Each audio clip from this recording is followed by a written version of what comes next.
আসসালামু আলাইকুম। এখন আমি শেয়ার করব ৩৬ ইঞ্চি বডির কামিজ কিভাবে কাটিং করবেন তালপাট ছাড়াই। তো দেখুন এখানে বডি হলো ৩৬ ইঞ্চি এবং ৩৪ ইঞ্চি পেটের মাপ।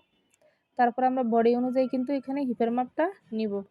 তো দেখুন এখানে কিন্তু কামিজের সামনের পাট এবং পিছনের পাট এবং হাতার কাপড় কিন্তু অ্যাটাচড করা। তো এগুলোকে কিন্তু আমরা প্রথমে আলাদা আলাদা করে নিব। তো দেখুন এই চিহ্ন অনুযায়ী কিন্তু আমরা আলাদা করে নিব। অবশ্যই পিছনের পাটের কিন্তু এখানে চিহ্ন আছে, এই চিহ্ন বরাবর আমরা কিন্তু পাটগুলো বের করে নিব। তো দেখুন কিভাবে কাটিং করি। আপনারা যদি কাটিং এবং সেলাই শিখতে চান, ভিডিও কিন্তু কখনই টেনে টেনে দেখবেন না, ফুল ভিডিও দেখার চেষ্টা করবেন। তো দেখুন এখানে কিন্তু আমি আলাদা করে নিছি পাটগুলো। এখন কিন্তু আমরা কামিজের সামনের পার্ট কাটিং করব। তো দেখুন এখানে কিন্তু গলার একটা ডিজাইন দেওয়া আছে, এই গলার মিডল পয়েন্ট ধরে আমরা এভাবে দুই ভাঁজ দিব এবং আটকানো অংশ কিন্তু আমার দিকে রাখতে হবে। আপনি যেদিকে বসে থাকবেন সেদিকে কিন্তু আটকানো অংশ থাকবে।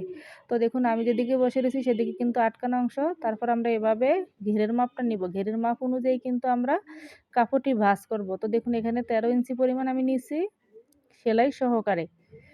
৩৬ ইঞ্চি বডির জন্য কিন্তু আপনারা 13 ইঞ্চি নিবেন, 13 ইঞ্চি নিলে কিন্তু পারফেক্ট হবে। তো দেখুন এখানে 36 ইঞ্চি বডির জন্য 6.5 ইঞ্চি ফুট নিবেন। তারপরে এভাবে হাফ ইঞ্চি সেলাই মার্জিন বাদ দিয়ে আর্মহোল 6 ইঞ্চি নিতে হবে। তারপরে এভাবে আমাদেরকে মার্জিনগুলো টেনে নিতে হবে।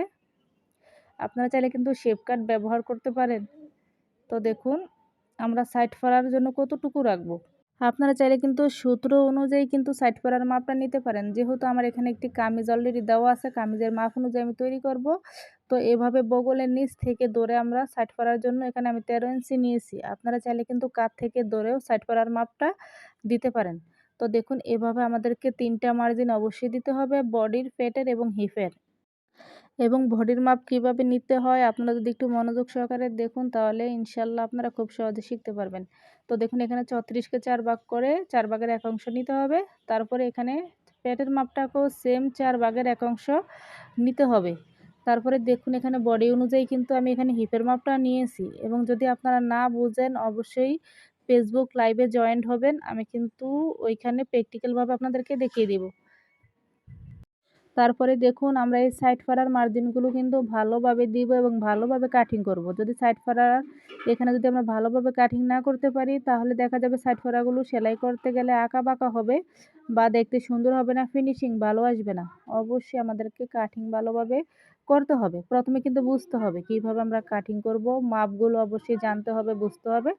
তাহলে কিন্তু আমরা সঠিক নিয়মে একটি কামিজ তৈরি করতে পারবো। তো অবশ্যই এখানে চিহ্ন দিয়ে নিবেন। বডির এবং পেটের, হিপের এখানে আপনারা চিহ্ন দিয়ে নিবেন। চিহ্ন দিলে কিন্তু সেলাই করতে সুবিধা হবে আপনাদের। তো দেখুন আমি কিভাবে ঘের কাটিং করেছি। এভাবে কিন্তু ঘের কাটিং করতে হবে এবং লাইভে জয়েন্ট হলে আমি কিন্তু বলে দিব কত ইঞ্চি বডির জন্য আপনারা কত ইঞ্চি ঘের রাখবেন বা আমি কিভাবে কাজ করি। অবশ্যই আপনারা জানতে পারবেন। তো দেখুন প্রথম কিন্তু কামিজের সামনের পাটি মাপ জোপ দিয়ে কাটিং করতে হবে। তারপরে আপনি খুব সহজে কিন্তু পিছনের পাটটা কাটিং করতে পারবেন। পিছনের পাটটা কাটিং করতে কিন্তু খুবই সহজ। তো দেখুন এইভাবে আমি 2 ভাঁজ করে রাখছি সমানভাবে। তারপরে শুধু সামনের পাটটা আমরা বসিয়ে নিব। আর কোনো মাপ জোপ দেওয়ার প্রয়োজন নাই। আপনি যদি ভালোভাবে সঠিক পদ্ধতিতে কামিজের সামনের পাটটা কাটিং করতে পারেন তাহলে কিন্তু পিছনের পাটটা খুব সহজে আপনার কাটিং করে নিতে পারবেন। তো দেখুন এভাবে বসানোর পরে আমাদেরকে দেখুন আপনারা চাইলে কিন্তু মার্জিন করে নিতে পারেন। তো দেখুন আমরা কিন্তু এভাবে সেম সামনের পাটটা পেছনের পাটের উপরে বসিয়ে কাটিং করে নিব। অবশ্যই আপনারা চিহ্ন দিয়ে নেবেন। চিহ্ন দিলে কিন্তু সেলাই করতে সুবিধা হবে বা এক একটি পার্ট ছোট হওয়ার সম্ভাবনা থাকবে না। তো দেখুন এখন আমরা হাতা কিভাবে কাটিং করব। আমার কিন্তু কামিজের সামনের এবং পিছনের পার্ট কাটিং করা শেষ, এখন হাতা কাটিং করব। তো দেখুন এখানে কিন্তু 9 ইঞ্চি পরিমাণ আসছে, 4 ভাগের 1 অংশ বডি, এর থেকে আমরা 1.5 ইঞ্চি বাদ দিব। 1.5 ইঞ্চি বাদ দিয়ে কিন্তু আমরা হাতার মাপটা সূত্র অনুযায়ী বের করব। তো দেখুন এভাবে যদি আমরা মাপ দিই তাহলে কিন্তু 7.5 ইঞ্চি পরিমাণ আসে, তাহলে আমরা 8 ইঞ্চি পরিমাণ নিব, আরও হাফ ইঞ্চি আমরা বাড়তি নিয়ে কিন্তু হাতাটি কাটিং করব। অবশ্যই যদি আপনারা গলার মাপ জানতে চান তাহলে কিন্তু কমেন্ট করবেন, কমেন্টে কিন্তু আমি বলে দিব বা লিখে দিব।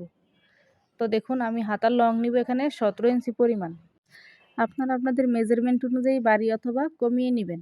তো দেখুন এখানে হাতার মুখ আমি 9 ইঞ্চি নিব যতটুকু আছে। তারপরে এখান থেকে আমরা 4 ইঞ্চিতে মার্ক করব। তারপরে দেখুন এখানে ফিটিংস একটা হাতার মাপ আছে 5.5 ইঞ্চি অথবা 6 ইঞ্চি আপনারা নিয়ে নিবেন। তারপরে এখানে ডাউন দেওয়ার জন্য আমি 3 ইঞ্চিতে মার্ক করছি। তো দেখুন এখানে 8 অথবা 8.5 ইঞ্চি চওড়া করে নিলেই হবে। তারপরে এখানে এভাবে শেপ দিয়ে দিতে হবে হাতা কাটিং এর জন্য। তো দেখুন এভাবে যদি আমরা হাতাটা কাটিং করতে পারি তাহলে আমাদের তালপাট কাটিং করতে হবে না। আমি কিন্তু বেশিরভাগ কামিজই কাটিং করি তালপাট ছাড়া, কোনো প্রকার সমস্যা হয় না। আপনারা চাইলে কিন্তু এই পদ্ধতিতে একটি কামিজ কাটিং করতে পারেন। তো দেখুন এখানে হাতাটা কত সুন্দর হয়েছে, এভাবে সেম আমাদেরকে রাউন্ড করে দিতে হবে। তো দেখুন আমার কিন্তু কমপ্লিট হাতা কাটিং। যারা এখনও আমার ফেসবুক পেজটি ফলো দেননি অবশ্যই ফলো দিয়ে রাখবেন, আপনারা কিন্তু নিত্য নতুন প্রতিদিন ভিডিও পাবেন। এবং যারা আমার ইউটিউব চ্যানেল থেকে দেখবেন অবশ্যই চ্যানেলটি কিন্তু সাবস্ক্রাইব করে নেবেন। তো ভালো থাকবেন, সুস্থ থাকবেন, আল্লাহ হাফেজ।